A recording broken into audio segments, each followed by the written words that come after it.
नमस्कार दोस्तों, स्वागत है आपका आपके अपने YouTube चैनल ममता एजुकेशन ग्रुप में। मेरा नाम है नवीन जहांगीर और आज की इस वीडियो में हम बात करने वाले हैं बीएससी थर्ड ईयर के इनऑर्गेनिक केमिस्ट्री के बारे में। तो जैसा कि मैंने एक इंट्रोडक्शन वीडियो बनाई थी, उसमें मैंने बताया था कि अब हम हर ईयर के हर सब्जेक्ट के इंपॉर्टेंट क्वेश्चंस के ऊपर जो वीडियो है मैं वो लेके आने वाला हूँ हर पेपर के ऊपर। जैसे केमिस्ट्री के तीनों पेपर, ऑर्गेनिक, इनऑर्गेनिक, फिजिकल और फिजिक्स के तीनों पेपर और मैथ्स के तीनों पेपर्स के ऊपर मैं वीडियोस लेके आऊँगा। ठीक, तो आज हमारी बीएससी थर्ड ईयर के ऊपर पहली वीडियो है, वो है इनऑर्गेनिक केमिस्ट्री के बारे में। तो आप वीडियो को लास्ट तक जरूर देखना। और सबको पता है कि केमिस्ट्री का जो हमारा पेपर होगा इनऑर्गेनिक केमिस्ट्री का, वो होगा 33 नंबर का। ठीक है, 33 नंबर का पेपर है। सबसे ज़्यादा दिक्कत तो जो अभी फाइनल ईयर में उनके लिए होगी, क्योंकि अभी जो फर्स्ट ईयर में आ रहा है वो तो पूरा मेंटली प्रिपेयर हो जाएगा उस चीज़ के लिए कि किस तरीके से 5 यूनिट पढ़नी है। लेकिन जो फाइनल ईयर में है उन्होंने तो 2 साल कोरोना में 50-50% आया और इसी बार पूरा आने वाला है, तो थोड़ी डरने की बात है, लेकिन इतनी भी नहीं है। अगर हम पढ़ेंगे तो आराम से हो जाएगा। 33 नंबर का पेपर होगा, 5 यूनिट में से क्वेश्चंस आएंगे। तो हम क्या करेंगे, हर यूनिट में से जो भी 4-5 क्वेश्चंस मुझे लगेंगे वो मैं आपको बताऊंगा और आप उनको पढ़ सकते हैं। ठीक है, और मैं अपनी किसी भी वीडियो में ऐसे नहीं बोलता कि जो मैं बता रहा हूँ वही क्वेश्चन आएंगे, है ना। 100% गारंटी तो किसी की होती नहीं है। आप चाहें तो वीडियो को देख सकते हैं, नहीं चाहे तो आप खुद से भी पढ़ सकते हैं। ये भी क्वेश्चंस मैं बताता हूँ, वो मैं उसके ऊपर रिसर्च करके पढ़ के मैं खुद देखता हूँ, और जो मुझे लगता है कि यार इस बार ये क्वेश्चंस आने के चांसेस है, उनके ऊपर मैं वीडियो बनाता हूँ। आप अपनी तैयारी अपनी तरफ से कर सकते हैं अच्छे से, और अपने मार्क्स को बढ़ाने के लिए आप वीडियोस देख सकते हैं। ठीक है, ऐसा नहीं है कि आप इन्हीं वीडियो के भरोसे से चले जाएं। तो यूनिट फर्स्ट में से हम बात करते हैं, शुरू करते हैं कौन कौन से अच्छे क्वेश्चन है जो मुझे लगते हैं इस बार आ सकते हैं। तो यूनिट फर्स्ट में सबसे पहले है HSAB सिद्धांत को समझाइए व इसकी सीमाएं लिखिए। और मैंने इंग्लिश में भी लिख दी, क्योंकि मेरी वीडियोस में ज़्यादातर कमेंट तो ये होते हैं भाई इंग्लिश में ही बताओ, क्योंकि मैं खुद हिंदी मीडियम से हूँ, है ना। Explain HSAB theory and limitations and it's limitations. HSAB जो थ्योरी है उसको समझाना है हमको कि वो क्या है और उसकी जो लिमिटेशंस है वो क्या है। ठीक है, दूसरा क्वेश्चन है निम्न में से कठोर एवं मृदु क्षारों को चुनिए। Select hard and soft base from following. और ये कुछ यहाँ पे हमको दिए हुए हैं। ठीक है, तो इनमें से हमको कठोर व मृदु क्षारों को चुनना है। ठीक, क्वेश्चन काफ़ी अच्छा है, इसके आने के चांसेस ज़्यादा हैं। ज़्यादा कैसे हैं कि ये क्वेश्चन कई तरीके से आ सकता है। अभी ज़रूरी नहीं है कि ये जो मैंने लिखे हैं यहाँ पे यही आएंगे और इनमें से आपको छांटना है और कठोर और मृदु क्षार को ही छांटना है। नहीं, यहाँ पे आपको कठोर ऐसे भी आ सकता है, कठोर अम्ल और मृदु क्षार को छांटिए, या कठोर अम्ल कठोर क्षार को छांटिए। ठीक है, तो ऐसे इनमें चेंजेस हो सकते हैं। तो आपको क्या करना है, आपको जितने भी ये तत्व हैं इनको अच्छे से एक बार पढ़ना है कि ये कठोर अम्ल है या कठोर क्षार है, मृदु अम्ल है, मृदु क्षार है। तो उसको कैटेगराइज करने का क्वेश्चन आ सकता है। 90% चांसेस मुझे लग रहे हैं कि ऐसा कोई क्वेश्चन आएगा जिसमें आपको बताएगा कि कठोर अम्ल और कठोर क्षार, मृदु अम्ल, मृदु क्षार, इनके बीच में आपको जो है छांटने के लिए बताया जा सकता है। तो इनको आप अच्छे से कर सकते हैं, जितने भी एलिमेंट्स हैं उनको जितने हो जाएं आपसे उतने। ठीक है, तीसरा क्वेश्चन है कठोर और मृदु अम्ल क्षार संकल्पना क्या है।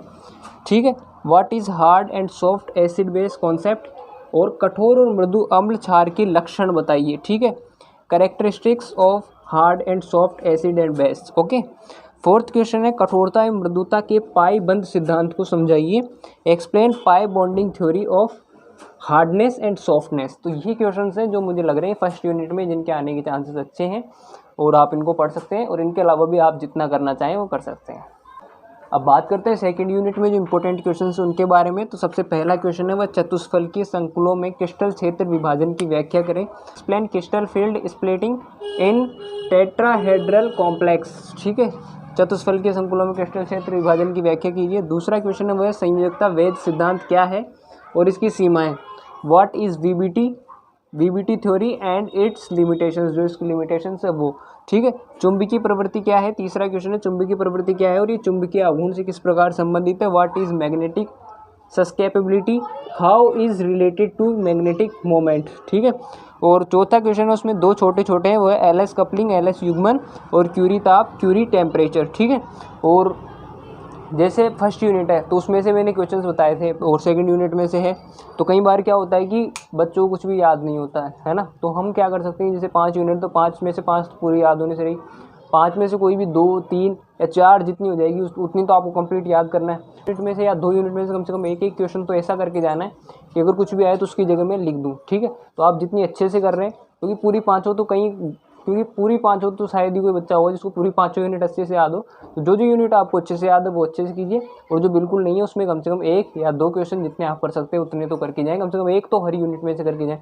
तो वैसे ही मैं उसके आधार पर बता रहा हूँ। जैसे फर्स्ट यूनिट है तो फर्स्ट यूनिट में HSAB थ्योरी है, कुछ भी नहीं आया तो वो तो करके आ जाना। जैसे दूसरा है इसमें VBT थ्योरी है, तो ये अच्छी है और इसकी लिमिटेशंस, तो अच्छा क्वेश्चन बन जाएगा, अच्छा हम लिख के आएंगे 7 नंबर, क्योंकि 6.5 7 नंबर के क्वेश्चन आएंगे, एक क्वेश्चन 7 नंबर का, बाकी 6.5 नंबर के। तो अगर ये बड़ा है और एक अच्छे से इसको हम याद कर सकते हैं, इसकी सीमाएँ और ये VBT थ्योरी क्या है और इसकी सीमाएँ क्या है, तो इसको अच्छे से हम याद कर सकते हैं और लिख सकते हैं। तो 6 नंबर का क्वेश्चन है, तो इसमें से 2 या 3 नंबर भी मिल जाए तो वो भी अच्छी बात है। अब बात करते हैं यूनिट 3 के बारे में। यूनिट 3 में फर्स्ट क्वेश्चन है, वह है संकुलों के स्थायित्व पर केंद्रीय धातु आयन की प्रकृति के प्रभाव को समझाइए। Explain effect of nature of central metal ion on stability of complex. Second question है, वह वर्ग समतलीय संकुलों में नाभिक स्नेही अभिक्रियाओं की क्रियाविधि का वर्णन करें। Describe the mechanism of nucleophilic substitution reaction in square planar complex. Question है, डीडी संक्रमण तथा आवेश स्थानांतरण स्पेक्ट्रम में अंतर बताना हमको दोनों में। Differentiate d d transition and charge transfer transition, इन दोनों में हमको डिफरेंशिएट करना है। और फोर्थ क्वेश्चन में 2 लिखे हैं मैंने यहाँ पे, चक्रण वर्ण नियम को समझाइए, एक्सप्लेन स्पिन सिलेक्शन रूल, और ट्रांस प्रभाव को समझाइए, ट्रांस इफेक्ट। तो ये क्वेश्चन 3rd यूनिट में से जो मुझे लगता है कि आ सकते हैं। 4th यूनिट में से बात करें तो पहला है कार्ब धातु के यौगिकों के नामकरण तथा वर्गीकरण को समझाइए। Describe nomenclature and classification of organometallic compounds. दूसरा क्वेश्चन है, धातु कार्बोनिल क्या होते हैं, इनमें बंधों की प्रकृति की व्याख्या कीजिए। ठीक है, what are metal carbonyls, explain the nature of bonding in them, यानी उनमें जो बंधों की प्रकृति है उसको हमको समझाना है। तीसरा क्वेश्चन है, लिथियम के कार्ब धातु के यौगिकों के बनाने की विधियाँ लिखिए। Right preparation method of organometallic compounds of lithium. और चौथा क्वेश्चन है, वो जिगलर नाटा उत्प्रेरक पर लेख लिखिए। Right A note on Ziggler NATA catalyst. तो ये क्वेश्चंस थे जो 4th यूनिट में से मुझे लग रहे हैं इंपॉर्टेंट है, और इन जो क्वेश्चंस मैं बता रहा हूँ वीडियो में उनके आंसर्स हो सकता है आपको हमारे यूट्यूब चैनल पर देखने को मिल जाए। ज़्यादातर के मैं आंसर्स अपलोड करने की कोशिश करूँगा, कोई सी भी ईयर हो, first year, second year, third year, जो भी क्वेश्चंस मैं बता रहा हूँ उनके सोल्यूशन मैं हमारे यूट्यूब चैनल पर अपलोड करूँगा। और जो यूट्यूब चैनल पर नहीं हो पाएंगे, थोड़े दिनों में उनके सॉल्यूशन टेलीग्राम चैनल, जिसका लिंक डिस्क्रिप्शन में आप ज्वाइन कर सकते हैं, उसमें मैं अपलोड कर दूंगा। ठीक है, 5वीं और आखिरी यूनिट में से जो इंपॉर्टेंट क्वेश्चन है वो फर्स्ट है, सिलिकॉन्स क्या है, कैसे बनाए जाते हैं और बनाने की विधियाँ। What are silicones, how they prepared and their uses. ठीक है, तो 5वीं यूनिट तक तो शायद ही कोई पहुँचेगा कि पूरे 5 यूनिट तक पूरे याद करें, तो 5वीं यूनिट में से हम केवल सिलिकॉन्स पढ़ सकते हैं। ठीक है, चाहे कुछ भी आए तो सिलिकॉन्स लिखेंगे तो कुछ ना कुछ मार्क्स तो मिलेंगे। सेकंड क्वेश्चन है, जैव प्रणाली में Na+K+ पंप की भूमिका बताइए। ठीक है, what is the role of Na+K+ pump in biological system.